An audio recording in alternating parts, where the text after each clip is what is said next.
आइए बाबा बासुकीनाथ का दर्शन करवाते हैं। देखेंगे अभी बाबा धाम के यात्रा पे हैं और लगातार लोग सब आके बाबा का दर्शन कर रहे हैं और बाबा से आशीर्वाद ले रहे हैं। और बता दें कि जो भी लोग बाबा धाम आते हैं वहाँ यहाँ पे आते ही हैं। यहाँ का विशेषता है बाबा है, चाहेंगे 1 मिनट बाबा से बात भी करवाएंगे बाबा से बात करवाएंगे। बाबा जो भी आते हैं बाबा धाम वो बाबा बासुकीनाथ के दरबार में आते ही हैं।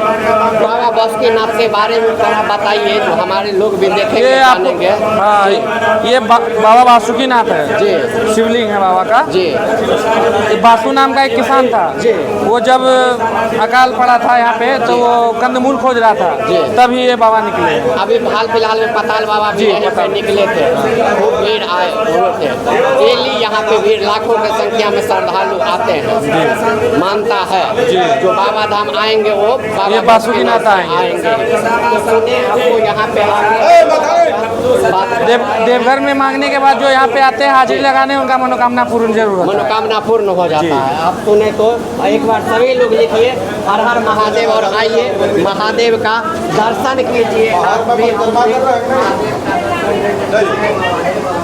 ओ भाई मेरे माता में सड़ी हुई है, माता देखें।